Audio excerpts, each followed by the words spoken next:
Desa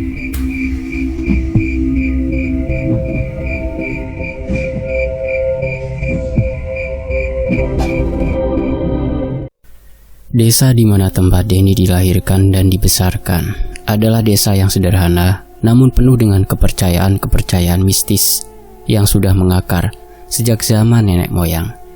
Hidup di desa ini membuat Denny memahami batas-batas yang telah ditetapkan oleh kehidupan. Jalan setapak yang berkelok-kelok menuju kota membuat dunia luar terasa jauh, seolah-olah menegaskan bahwa siapapun yang tinggal di desa ini akan hidup dalam kesederhanaan selamanya. Denny, pemuda berusia 28 tahun, tidak pernah puas dengan nasib yang ia rasa terlalu keras padanya. Ambisinya tinggi, tapi seperti gunung di kejauhan yang tampak dekat namun sulit dicapai. Begitu pula impian Denny. Berulang kali ia mencoba membuka usaha kecil-kecilan, mulai dari berjualan makanan ringan, membuka kios pulsa, hingga menjadi agen penjual pakan ternak. Namun setiap usaha yang ia jalani seolah selalu berakhir dengan kegagalan. Entah karena cuaca buruk, pesaing yang lebih kuat, atau pelanggan yang berutang dan tak pernah membayar. Apa memang hidupku akan begini terus? Gumam Denny suatu malam, duduk di beranda rumahnya sambil menatap bintang-bintang. Keluarganya tak memberikan banyak dukungan. Ayahnya seorang petani yang sudah tua dan lelah, hanya bisa memberikan nasihat yang terdengar klise di telinga Denny. Sabar Den, hidup ini gak ada yang instan. Sedangkan ibunya meski lebih perhatian, selalu mengeluhkan kegagalan demi kegagalan Denny di depan saudara-saudaranya. Namun yang paling membuat Denny frustasi adalah tekanan dari Sari, kekasihnya. Sari adalah seorang gadis cantik dari desa tetangga, dan meski ia mencintai Denny, kenyataan bahwa mereka selalu berada dalam kondisi keuangan yang sulit mulai menggoyahkan hubungan mereka. Den, aku gak tahu sampai kapan aku bisa terus begini, ujar Sari suatu sore di sebuah rumah makan sederhana di pinggir jalan desa. Kamu tahu aku sayang sama kamu, tapi masa depan kita gak jelas kalau kamu terus-terusan gagal kayak gini. Aku ingin hidup stabil, Den. Aku ingin kita bisa menikah dan punya rumah sendiri. Tapi kalau kamu gak bisa kasih aku kepastian, aku akan...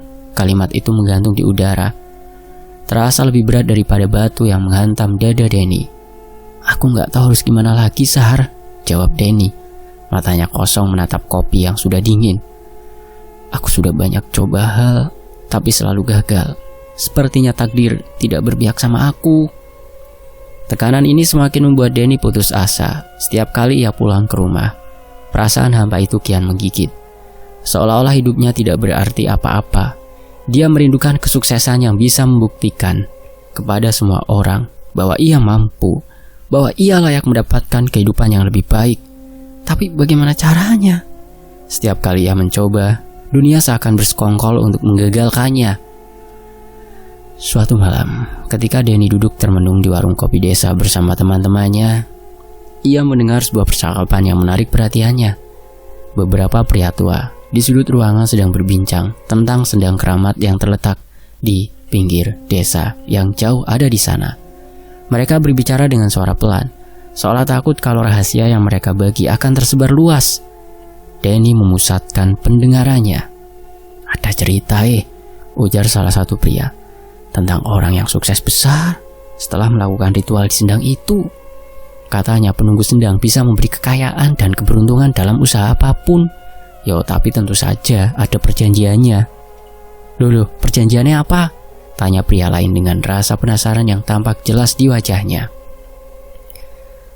Aku juga nggak tahu pasti, balas si pencerita sambil menyesap kopinya. Pokoknya yang jelas, katanya orang itu harus melakukan ritual kawin kontrak dengan makhluk gaib penunggu sendang. Kalau berhasil, dia bisa dapat kekayaan besar, tapi resikonya juga besar. Banyak yang mencoba, tapi hanya sedikit yang berhasil. Denny merasa darahnya berdesir. Ritual kawin kontrak dengan makhluk gaib? Kedengarannya gila, tapi bukankah ini kesempatan yang ia cari? Bukankah ini jalan pintas menuju kesuksesan yang selama ini tampak mustahil untuk diraih?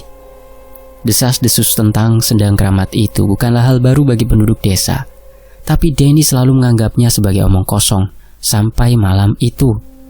Sejak mendengar cerita itu, pikirannya tak pernah lepas dari Sendang Keramat. Setiap hari bayangan Sendang dan makhluk gaib yang dikatakan bisa memberikan kekayaan menghantui pikirannya. Meski hatinya diliputi keraguan, tekadnya untuk keluar dari keterpurukan semakin kuat. Kalau aku terus begini, aku tidak akan pernah berhasil. Mungkin ini satu-satunya cara, pikir Denny suatu malam. Keputusasaannya telah mencapai puncaknya dan ia siap melakukan apa saja, bahkan jika ia harus berarti melibatkan diri dengan dunia gaib yang penuh resiko. Tanpa memberitahu Sari atau keluarganya, Denny mulai mencari tahu lebih banyak tentang ritual tersebut. Ia mencari orang yang bisa membawanya menemui juru kunci Sendang, seseorang yang konon mengetahui rahasia ritual itu. Ia merasa dirinya berada di ambang keputusasaan terbesar dalam hidupnya, sebuah keputusan yang mungkin akan mengubah segalanya atau menghancurkannya selamanya. Setelah berminggu-minggu mendengar desas-desus dan mencari informasi tentang ritual mistis di Sendang Keramat, Denny akhirnya mendapatkan petunjuk yang ia butuhkan. Salah satu tetua desa, Mbah Wiryo, memberitahu Denny tentang juru kunci Sendang, seorang pria tua yang dikenal oleh segelintir orang, tapi jarang sekali terlihat di sekitar desa. Kalau kamu benar-benar ingin bertemu dengannya, ada jalan setapak yang menuju Sendang di balik bukit. Tapi hati-hati, Den. Gak semua orang bisa kembali dengan selamat setelah berurusan dengan juru kunci, ujar Pak Wiryo dengan nada penuh peringatan. Dengan tekad yang kuat, suatu sore, Denny memutuskan untuk pergi. Jalan setapak yang ditunjukkan Pak Wiryo terasa sepi dan angker, dikelilingi oleh hutan lebat yang membuat suasana semakin mencekam. Suara burung hantu terdengar samar-samar, dan angin yang berembus pelan seperti membawa bisikan-bisikan misterius dari dalam hutan. Langit sudah mulai memerah ketika Denny sampai di sebuah gubuk tua yang terletak tak jauh dari Sendang Keramat. Di sanalah juru kunci tinggal. Denny mengetuk pintu kayu yang sudah lapuk dengan ragu-ragu. Suara ketukan itu terdengar seperti menggema di tengah kesunyian. Tak lama kemudian pintu terbuka, dan seorang pria tua dengan wajah penuh kerutan berdiri di ambang pintu. Matanya yang tajam seolah menembus Denny, membuat pemuda itu merasa tidak nyaman. "Kau mau apa?" Suara pria tua itu terdengar serak, tapi ada sesuatu yang berwibawa dalam setiap kata-katanya. Denny menelan ludah, berusaha mengatasi kegugupannya. Saya dengar Anda bisa membantu saya," katanya terbata-bata. "Saya dengar ritual di Sendang Keramat. Saya ingin tahu lebih banyak." Pria tua itu yang memang dikenal sebagai juru kunci Sendang mengangguk pelan. "Masuklah," ujarnya singkat, lalu berbalik masuk ke dalam gubuk tanpa menunggu jawaban Denny. Dengan hati-hati, Denny mengikuti langkah pria tua itu ke dalam gubuk yang dipenuhi bau, dupa, dan kayu basah. Cahaya temaram dari lampu minyak yang tergantung di sudut ruangan memberikan kesan suram dan mistis. Di dinding tergantung berbagai benda-benda pusaka seperti keris, kain berwarna hitam, dan lukisan-lukisan aneh yang menggambarkan sosok-sosok gaib. Denny duduk di atas tikar anyaman yang sudah lusuh, sementara juru kunci duduk di hadapannya, menatapnya dengan tajam, seolah sedang menilai niatnya. "Kamu datang ke sini karena kamu putus asa, bukan?" tanya juru kunci tiba-tiba. Suaranya terdengar dalam. Denny terdiam sejenak sebelum mengangguk. "Iya, Mbah, saya sudah mencoba segalanya, tapi semua usaha saya gagal. Saya butuh bantuan." Juru kunci tersenyum tipis, sebuah senyuman yang lebih mirip seringai. "Banyak orang yang datang ke sini karena alasan yang sama. Mereka semua ingin keluar dari kemiskinan dan kegagalan. Tapi mereka tidak tahu bahwa setiap keberuntungan ada usaha keras dan pengorbanan. Penunggu Sendang memang bisa memberikan kekayaan dan kesuksesan, tapi kamu harus siap untuk membayar harganya." Denny menatap pria tua itu dengan penuh perhatian. Apa maksudnya, Mbah? Pengorbanan apa yang harus saya bayarkan? Juru kunci menghela nafas panjang, seolah-olah ia sudah berkali-kali menjelaskan hal ini kepada orang-orang yang datang sebelumnya. Di sendang itu, ada makhluk gaib yang telah hidup di sana selama ratusan tahun. Penunggu sendang ini memiliki kekuatan besar. Dia bisa memberikan apa saja yang kamu inginkan. Kekayaan, kesuksesan, kesehatan, apa saja. Tapi untuk mendapatkan itu, kau harus melakukan ritual kawin kontrak dengannya. Denny terdiam, mendengarkan setiap kata yang keluar dari mulut juru kunci dengan penuh perhatian. Kawin kontrak dengan makhluk gaib? Kedengarannya tidak masuk akal, tapi di saat yang sama, Denny merasa bahwa ini mungkin satu-satunya jalan keluar dari keterpurukannya. Ritualnya tidak mudah, lanjut juru kunci. Kau harus mempersiapkan diri, dan kau harus mengikuti setiap langkahnya dengan hati-hati. Satu kesalahan saja, dan kamu bisa terjebak dalam dunia mereka. Tapi kalau kau berhasil, penunggu sendang akan memberimu kekayaan dan kesuksesan yang tak terbatas. Denny merasa seluruh tubuhnya bergetar. Tekanan dari keluarganya, dari Sari, dan dari kegagalannya sendiri membuat pilihan ini tampak semakin menggoda. Apa ada orang yang pernah berhasil, Mbah? Tanyanya perlahan. Juru kunci mengangguk pelan. Ada. Tapi mereka yang berhasil jarang sekali menceritakan kisahnya. Karena setelah mendapatkan apa yang mereka inginkan, mereka menjadi orang yang berbeda. Hidup mereka berubah, tapi tidak selalu menjadi lebih baik. Juru kunci kemudian menatap Denny dalam-dalam, seolah ingin memastikan bahwa Denny benar-benar memahami resiko yang akan dihadapinya. Aku akan memberikanmu dua pilihan, kata pria tua itu dengan suara yang terdengar berat. Pertama, kamu bisa kembali ke kehidupanmu sekarang, hidup dengan kegagalan, dan terus berjuang tanpa jaminan apapun. Atau yang kedua, kau bisa melakukan ritual ini. Tapi ingat, setiap keberuntungan ada pengorbanan, dan begitu kau memulai, tidak ada jalan untuk kembali. Pilihan itu terhampar di hadapan Denny, seperti persimpangan jalan yang sulit. Kembali ke kehidupannya yang penuh dengan kegagalan, terasa seperti menyerah pada nasib yang kejam. Tapi melakukan ritual kawin kontrak dengan makhluk gaib, itu adalah sesuatu yang sangat asing dan mengerikan, meskipun menawarkan janji kesuksesan yang selama ini ia impikan. Denny menatap lantai gubuk yang kotor, pikirannya berputar-putar. Apa yang akan terjadi jika ia memilih jalan ini? Apa ia siap menghadapi segala konsekuensinya? Tapi kemudian ia teringat Sari, keluarganya, dan setiap kegagalan yang telah menorehkan luka di hatinya. Kesuksesan tampak begitu jauh, kecuali ia mengambil resiko ini. Dengan suara lirih, namun penuh tekad, Denny akhirnya berkata, "Saya pilih yang kedua. Saya akan lakukan ritualnya." Juru kunci tersenyum lagi. Kali ini senyum yang lebih besar, seolah-olah ia telah menunggu keputusan itu. Baiklah, kita akan mulai persiapan. Ingat, ini adalah jalan tanpa kembali.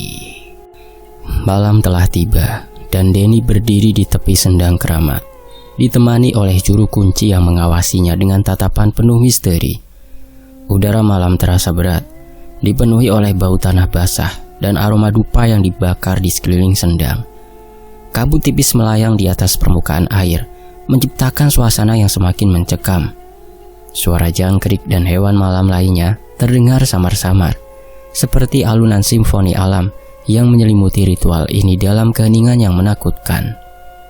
"Apakah kamu sudah siap?" tanya juru kunci dengan suara pelan, namun dalam. Tangan menggenggam erat tongkat kayu tua yang selalu ia bawa, dan matanya yang redup menatap tajam ke arah Denny. Denny, meskipun penuh ketegangan, mengangguk mantap.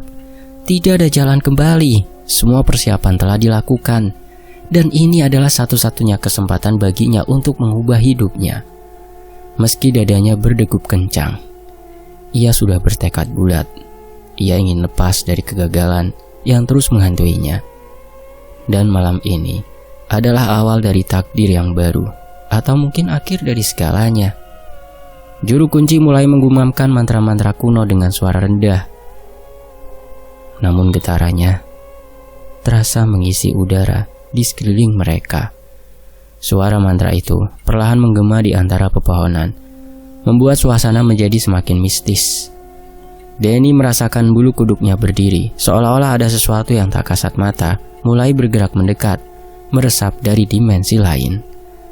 Langit di atas mereka semakin gelap, dan angin dingin mulai berembus kencang, membawa bisikan-bisikan gaib yang membuat jantung Danny berdegup lebih cepat.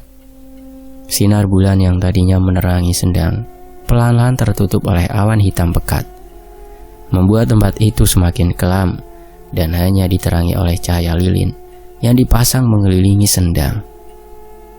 Mulai sekarang, tidak ada yang boleh terucap dari mulutmu selain niat yang sudah kau bawa. Juru kunci tegas, katanya. Apapun yang kau lihat atau rasakan, tetaplah diam dan jangan pernah melanggar aturan ini. Danny mengangguk. Suara juru kunci semakin mendalam, mengisi setiap sudut sendang dengan getaran magis yang tak terjelaskan. Di depannya, air sendang mulai bergerak, seolah-olah ada kekuatan tak terlihat yang mengaduknya. Danny merasakan hawa dingin yang menusuk tulang, namun ia tetap berdiri tegak, menanti apa yang akan terjadi selanjutnya. Tiba-tiba, dari tengah-tengah sendang, muncul kabut tebal yang berputar-putar seperti pusaran air. Dari dalam kabut itu, sebuah sosok perlahan-lahan muncul. Danny menatap dengan mata terbelalak, nafasnya tercekat. Sosok itu berbentuk wanita, tapi ada sesuatu yang tidak manusiawi dalam penampilannya. Kulitnya pucat, seputih bulan yang tertutup awan, namun matanya berkilauan dengan warna merah, seperti bara api.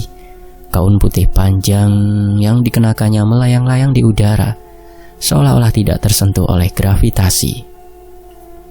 Wanita itu melangkah mendekat. Kakinya tampak melayang di atas air sendang yang tenang. Wajahnya memancarkan kecantikan yang memukau. Namun di balik keindahan itu, Danny merasakan aura menakutkan yang membuat tengkuknya meremang.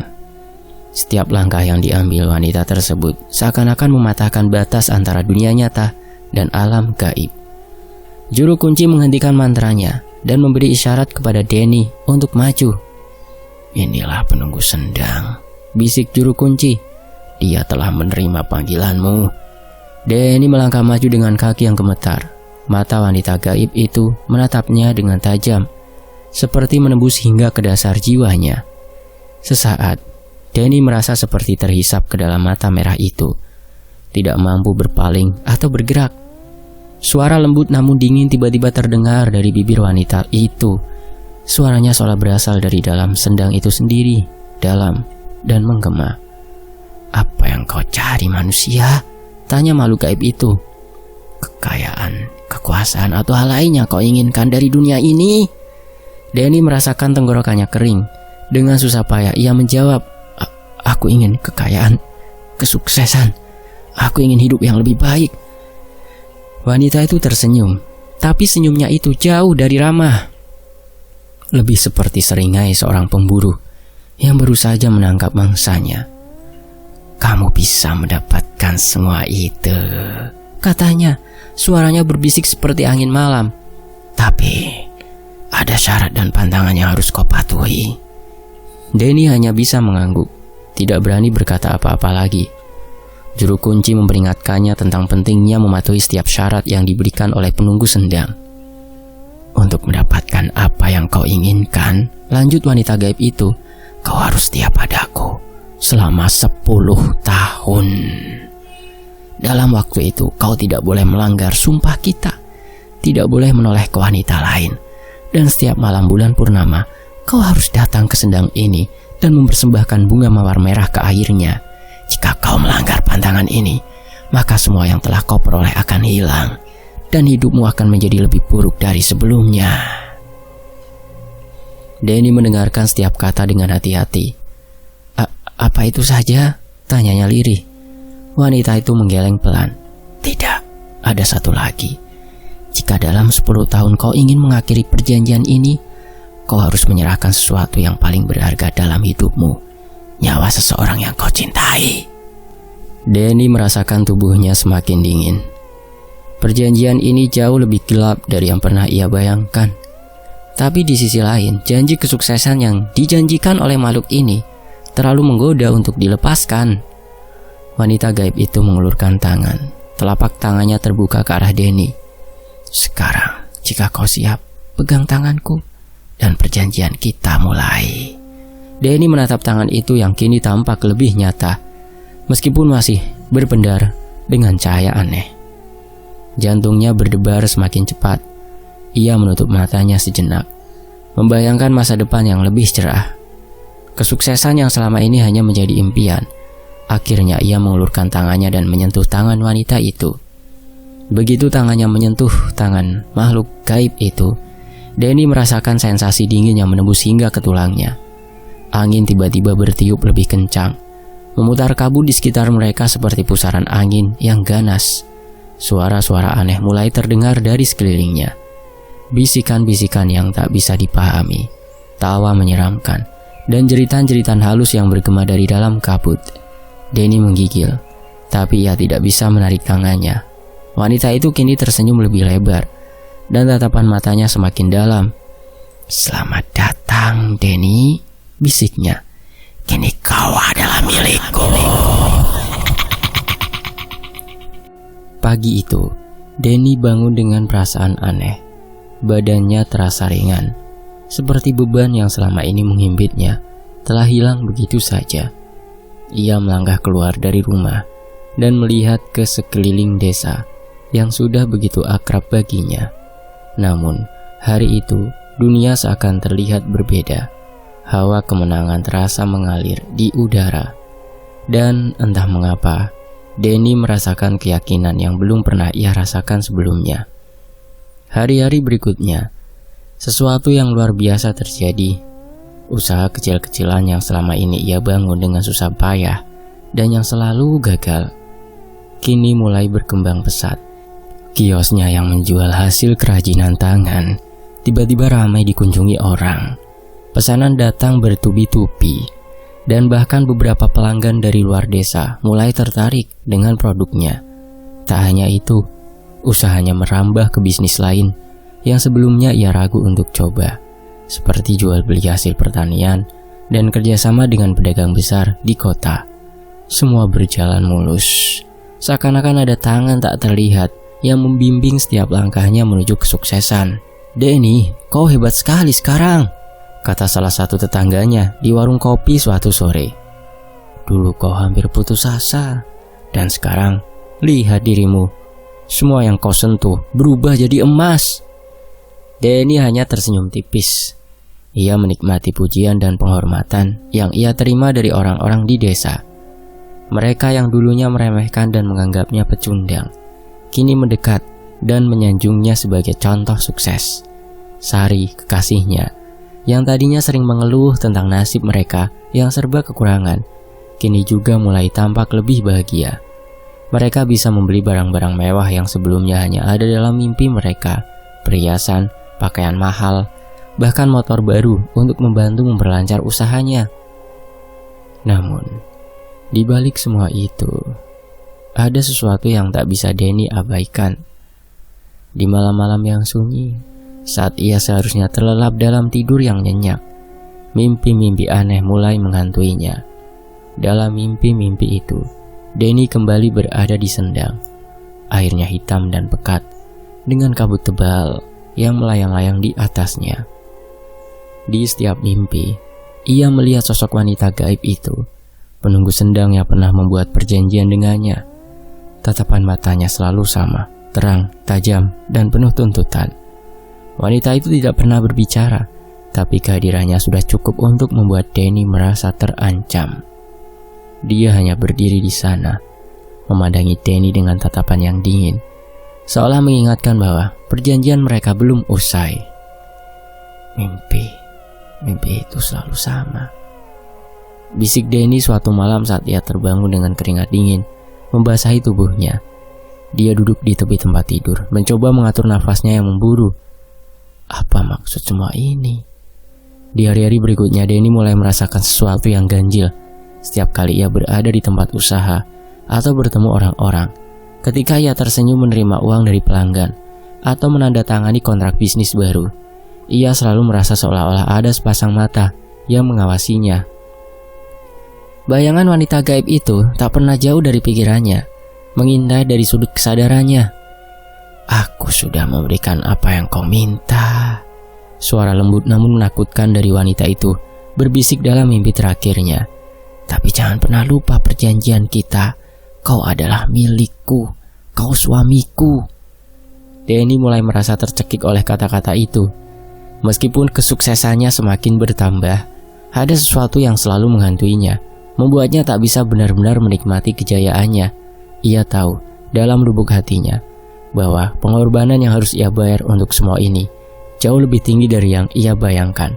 Wanita gaib itu menuntut kepatuhannya, ritual kawin, dan setiap malam, di malam tertentu, wanita gaib itu meminta kawin. Malam-malam berikutnya melalui mimpi-mimpinya, ia terus mengingatkan Denny akan sumpah yang ia buat, agar selalu wajib dijalankan. Setiap kali bulan purnama mendekat, Denny mulai merasa gelisah. Ia teringat akan pantangan yang telah ditetapkan oleh makhluk gaib itu. Persembahan mawar merah ke dalam air sendang. Satu malam, ia terlambat melaksanakan ritual. Dan malam itu juga ia mengalami mimpi yang jauh lebih menakutkan dari sebelumnya. Dalam mimpinya, sosok wanita itu tampak marah. Auranya semakin gelap, dan senyum yang dulu menghias wajahnya kini berubah menjadi seringai mengerikan. Denny terbangun dengan tubuh gemetar, kepalanya pusing, dan perasaan bahwa sesuatu yang buruk akan segera terjadi jika ia terus melanggar. Tak hanya mimpi yang menghantui Denny, kehidupan nyata pun mulai menunjukkan tanda-tanda bahwa ada yang salah. Barang-barang di rumahnya terkadang berpindah tempat tanpa penjelasan. Di dapur, Sari, ketika di rumahnya Denny, sering menemukan pisau jatuh dari meja tanpa alasan yang jelas. Suara-suara samar terdengar dari sudut rumah ketika malam sudah larut, membuat mereka berdua sulit tidur dengan tenang. Denny mulai kehilangan konsentrasinya di usahanya, tempat bekerja. Dan meskipun ia berhasil menjaga kesuksesan bisnisnya, tekanan batin ini semakin tak tertahankan. "Semua ini terasa salah, gara-gara aku telat ritual," kata Denny pada dirinya sendiri di suatu malam yang penuh kecemasan. Dia duduk di depan cermin, menatap bayangannya sendiri. Apakah pengorbanan ini layak? Apa yang sebenarnya yang aku lakukan? Meskipun kekayaan dan penghormatan telah menghampirinya, Denny mulai merasakan bahwa perjanjian yang ia buat dengan penunggu sendang adalah sebuah kutukan, bukan berkah. Ia mungkin telah mendapatkan apa yang ia inginkan, uang. Namun mimpi-mimpi buruk dan teror di malam hari membuatnya merasa bahwa kesuksesan itu datang dengan harga yang jauh lebih besar daripada yang ia duga. Ketentraman harganya sangat tinggi daripada perjanjian yang menghasilkan uang tapi menimbulkan teror mencekam. Waktu terus berjalan dan semakin hari perilaku Denny berubah drastis. Kesuksesan yang dulunya ia impikan kini telah menjadi pusat dari seluruh kehidupannya. Namun bersama kesuksesan itu muncul perubahan dalam dirinya yang membuat semua orang di sekitarnya resah, terutama Sari. Denny yang dulu lembut dan penyayang kini menjadi seseorang yang keras kepala, mudah marah, dan tak lagi peduli dengan hal-hal kecil yang dulu berarti. Setiap hari pikirannya hanya dipenuhi oleh satu hal: bagaimana menambah kekayaannya, bagaimana mempertahankan kejayaan yang telah ia raih. Ia mulai membicarakan tentang uang dan kesuksesan seolah-olah itu adalah satu-satunya tujuan hidup. Jika Sari mencoba membicarakan hal-hal lain, misalnya tentang pernikahan, Denny selalu memotong pembicaraan dengan kasar, seakan-akan semua yang bukan berhubungan dengan bisnis adalah hal yang tak penting. "Kau tidak mengerti, Sari. Aku bekerja keras untuk semua ini," sergah Denny suatu malam saat mereka sedang makan malam. "Ini semua demi kita. Kau ingin menikah kan? Demi masa depan yang lebih baik." Namun Sari mulai merasakan sesuatu yang jauh lebih gelap. Dari sekedar obsesi akan harta, ia bisa merasakan ada energi negatif yang mengelilingi Denny, bahkan dirinya sendiri. Suasana di rumah terasa begitu berat, menekan, seolah-olah ada sesuatu yang tak terlihat namun selalu hadir mengintai mereka. Di sisi lain, Sari tak pernah menyangka bahwa malam itu akan menjadi titik balik yang mengerikan dalam hidupnya. Sudah beberapa hari ia merasa ada yang tidak beres dengan Denny. Namun kali ini firasat buruk itu semakin kuat. Malam itu, ketika Sari ingin mengantarkan makanan ke rumahnya Denny, tiba-tiba dia mendengar ada suara yang mencurigakan. Suara itu bersumber dari kamar yang ada di belakang yang kosong. Ia berjalan perlahan, menyusuri lorong rumah yang terasa semakin mencekam. Hawa dingin yang tidak biasa menyusup ke dalam tulang-tulangnya, membuat bulu kuduknya meremang. Rumah yang seharusnya menjadi tempat masa depan yang nyaman, kini seperti sarang kegelapan yang penuh rahasia. Dari kejauhan terdengar suara-suara samar yang tak jelas asalnya. Semakin dekat ia melangkah, semakin jelas suara itu, seperti bisikan dan erangan, sesuatu yang ganjil. Sari berhenti di depan pintu kamar belakang yang jarang digunakan. Pintu itu sedikit terbuka, namun cukup sempit untuk tidak bisa melihat jelas apa yang ada di dalam.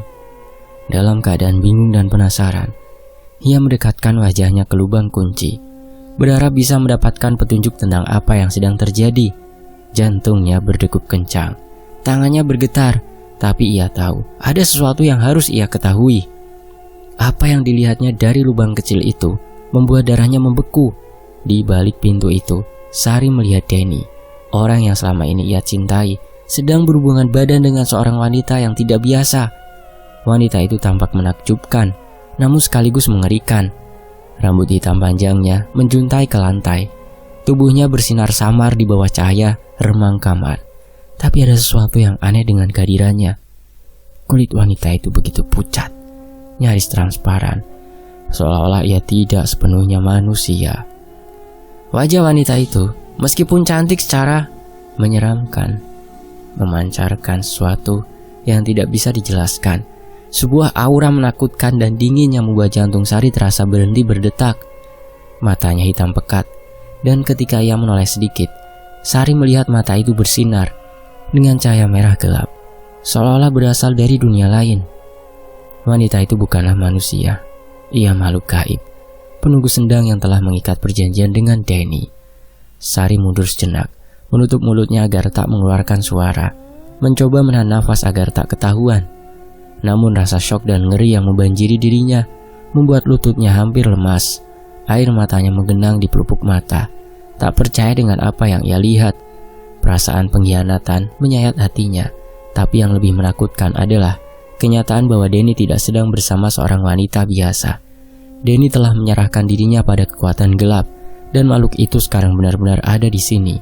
Suara erangan semakin terdengar jelas dari dalam kamar, membuat Sari semakin sulit menahan diri. Ia merasa mual, gemetar, dan kehilangan kendali. Ketakutan yang membakar dalam dirinya tak lagi sekedar tentang hubungan yang rusak, tapi tentang sesuatu yang lebih dalam, lebih kelam, tentang hidupnya yang kini terjerat dalam dunia mistik yang ia tak pernah pahami. Tiba-tiba wanita itu berbalik, seolah menyadari bahwa mereka sedang diawasi. Mata merah menyala itu langsung menatap lurus ke lubang kunci, menatap Sari yang masih terpaku di tempat. Sari terperanjat, tak mampu bergerak, hanya bisa menahan nafas dan berharap tidak ditemukan. Namun dalam hitungan detik, suara Denny dan wanita itu menghilang, seperti angin yang berembus dan lenyap begitu saja. Sari terhuyung mundur dari pintu, nafasnya tersengal-sengal, pikirannya kacau, tubuhnya gemetar ketakutan. Sementara kenyataan yang baru saja ia saksikan meluncur seperti pedang yang menembus hatinya. Denny tidak hanya mengkhianatinya dengan makhluk lain, ia telah menyerahkan hidup mereka ke dalam kegelapan yang menuntut lebih dari sekedar tubuh atau jiwa. Sari tahu, mulai saat ini hidupnya tak akan pernah sama lagi. Setelah Sari menghadapi kenyataan yang mengerikan yang ia lihat di kamar kosong, ia tak bisa lagi menyimpan rahasia itu sendirian. Pikirannya berkecamuk antara rasa sakit akibat pengkhianatan dan keinginannya untuk menyelamatkan Denny dari jeratan makhluk gaib. Pada akhirnya cinta Sari kepada Denny lebih kuat dari ketakutannya. Dengan air mata yang mengalir, Sari memutuskan untuk berhadapan langsung dengan Denny dan mencari kebenaran. Malam itu, di ruang tamu milik rumah Denny, yang terasa begitu sunyi, Sari duduk di depan Denny. Pandangannya tajam, penuh dengan luka dan kekecewaan. Denny yang semakin hari semakin terpuruk oleh teror yang ia alami setiap malam, akhirnya menyerah dan mengaku. Ia menceritakan semuanya kepada Sari, tentang ritual di Sendang, tentang perjanjian kawin kontrak dengan penunggu Sendang, dan tentang segala konsekuensi yang kini menghantuinya. Sari mendengarkan dengan hati yang hancur, namun ia tetap bertahan. Baginya, ini bukan lagi soal rasa dihianati, tapi soal menyelamatkan Denny dari kutukan gelap yang kini membelenggu hidup mereka. Setelah pengakuan itu, Sari langsung memutuskan untuk mencari bantuan. "Kita harus bicara dengan Pak Thohir," kata Sari tegas. "Dia satu-satunya yang bisa membantu kita."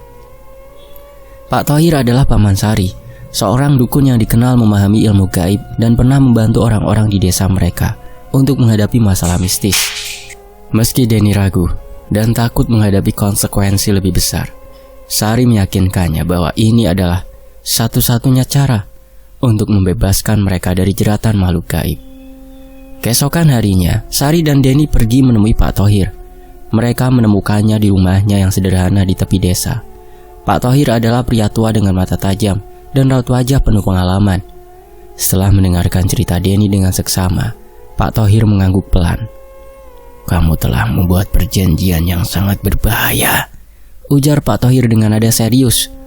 "Penunggu Sendang itu bukan makhluk sembarangan. Dia sangat kuat. Dan ikatan dengan dunia gaib seperti ini tidak mudah diputus. Apalagi jika kau sudah melakukan kawin kontrak dengan dia. Ini bukan perjanjian biasa." Pak Thohir kemudian menjelaskan bahwa makhluk penunggu Sendang sangat kuno dan kuat. Perjanjiannya tidak hanya mengikat secara fisik, tapi juga spiritual. Untuk memutuskan perjanjian ini, diperlukan ritual yang sangat rumit dan beresiko tinggi. "Ada ritual yang bisa memutus perjanjian ini," lanjut Pak Thohir. "Tapi kau harus siap menghadapi bentuk asli dari penunggu Sendang itu. Dia akan menunjukkan wujud yang paling mengerikan dan berbahaya. Kau harus kuat dan tidak boleh gentar. Karena jika kau gagal, dia tidak hanya akan mengambil hidupmu, tapi juga menyeret jiwamu ke alamnya." Denny yang semakin tertekan merasa takut, namun Sari menggenggam tangannya erat, memberikan kekuatan dan keyakinan. "Aku akan bersamamu," kata Sari. Matanya penuh dengan tekad. "Kita akan melewati ini bersama." Pak Thohir kemudian mulai mempersiapkan segala keperluan untuk ritual pemutusan. Malam itu di bawah bimbingan Pak Thohir, Denny dan Sari memulai ritual yang sangat menegangkan di sebuah tempat terpencil yang dekat dengan Sendang. Api unggun dinyalakan sebagai bagian dari ritual, sementara mantra-mantra dalam bahasa Jawa kuno mulai diucapkan oleh Pak Thohir, membuat suasana semakin mencekam. Tiba-tiba udara di sekitar mereka terasa sangat berat dan dingin. Suara angin berdesir aneh, seakan ada makhluk yang mengintai dari kegelapan. Denny mulai merasakan ketakutan merambat di tubuhnya, namun ia tetap teguh di samping Sari. Pak Thohir terus melantunkan mantra, memanggil penunggu Sendang untuk muncul dan memulai ritual pemutusan. Dari arah Sendang muncul sosok besar dan menyeramkan. Itu adalah penunggu Sendang dalam wujud aslinya. Wanita yang dulu tampak menggoda kini berubah menjadi sosok mengerikan dengan kulit kelabu, rambut hitam yang acak-acakan, dan mata yang bersinar merah. Taringnya mencuat dari bibirnya yang tipis, dan tubuhnya seperti terurai oleh kegelapan yang terus bergerak di sekelilingnya. Ia melayang mendekati Denny dengan kecepatan tak terduga.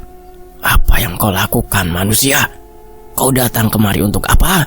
Suara makhluk itu bergema, dingin dan penuh amarah. "Kau tidak akan bisa lari." Denny gemetar, tapi Pak Thohir memintanya tetap berdiri teguh. Ini adalah ujian terakhir. Ritual ini akan memutuskan nasibnya. Apakah ia akan bebas atau terjerumus lebih dalam ikatan mistis yang mengerikan? Sari yang berdiri di sampingnya mengulurkan tangannya, memberikan keberanian pada Denny yang hampir kehilangan harapannya. Pak Thohir melanjutkan mantranya dengan suara semakin lantang. Tiba-tiba api unggun berkobar lebih besar, dan cahaya dari api itu membentuk lingkaran pelindung di sekeliling Denny dan Sari. Penunggu Sendang meraung marah, mencoba menembus lingkaran api tersebut. Namun setiap kali ia mendekat, cahaya api itu semakin menyala, menahan kekuatannya. Ritual terus berlanjut selama berjam-jam, dan Denny dipaksa untuk menghadapi semua teror dari masa lalu dan makhluk gaib yang kini menuntut jiwanya. Pak Thohir dengan kekuatan spiritualnya akhirnya berhasil memutus perjanjian gaib tersebut dengan mantra terakhir yang menggetarkan seluruh alam. Dengan raungan keras, makhluk penunggu sendang menghilang, terserap kembali ke dalam kegelapan. Danny terjatuh, lelah, dan basah oleh keringat. Namun ia tahu, akhirnya ia bebas dari ikatan kutukan yang hampir menghancurkan hidupnya. Sari memeluknya erat, dan untuk pertama kali setelah sekian lama, mereka merasa lega. Meskipun mereka tahu bahwa peristiwa ini akan meninggalkan bekas yang tak akan pernah hilang dalam hidup mereka. Setelah malam yang penuh teror dan perjuangan itu, Danny merasa beban berat yang selama ini menghantui jiwanya telah hilang. Ritual pemutusan dengan penunggu sendang berhasil. Meski semua energi dan keberanian Danny hampir terkuras habis, dengan bantuan Pak Thohir, mereka mampu menyingkirkan makhluk gaib yang selama ini membelenggu hidupnya. Namun, rasa lega itu segera sirna, digantikan oleh kesadaran pahit bahwa segala sesuatu ada harganya. Keesokan paginya, saat Danny dan Sari kembali ke desa, mereka disambut dengan pemandangan yang menghancurkan hati. Rumah yang selama ini dibangun dari hasil kesuksesannya tampak runtuh dalam makna yang lebih dari sekedar bangunan fisik. Barang-barang berharga musnah. Usaha yang sebelumnya berkembang pesat mulai bangkrut tanpa alasan yang jelas. Dan orang-orang yang dulu menghormatinya mulai menjauh. Semua yang Danny peroleh setelah melakukan perjanjian gaib seakan menghilang dalam sekejap. Ia tak bisa lagi menemukan kejayaan yang dulu begitu cepat datang menghampirinya. Danny mencoba menghubungi para mitra bisnisnya. Namun setiap usaha tampak sia-sia. Kontrak-kontrak yang dijanjikan batal. Peluang usaha yang dulunya sangat menguntungkan kini seakan lenyap. Bahkan uang di rekeningnya tampak semakin menipis, seperti terhisap oleh kekuatan tak kasat mata yang sulit dijelaskan. Kesuksesan yang selama ini dirasakannya berubah menjadi bayang-bayang suram, menandai akhir perjanjian gaib tersebut. Sari yang setia di samping Danny merasakan semua itu bersama-sama. Namun berbeda dengan Danny yang terpukul oleh kehilangan harta benda, Sari menemukan bahwa ketenangan yang kini mereka miliki jauh lebih berharga daripada kesuksesan semu yang didapat dari makhluk gaib. Yang penting kita masih punya satu sama lain, kata Sari dengan lembut. Kata-katanya memberikan kekuatan baru bagi Danny yang hampir tenggelam dalam keputusasaan. Danny sadar bahwa kebahagiaan sejati tidak datang dari kekayaan dan kesuksesan instan, melainkan dari hubungan tulus yang ia miliki dengan Sari.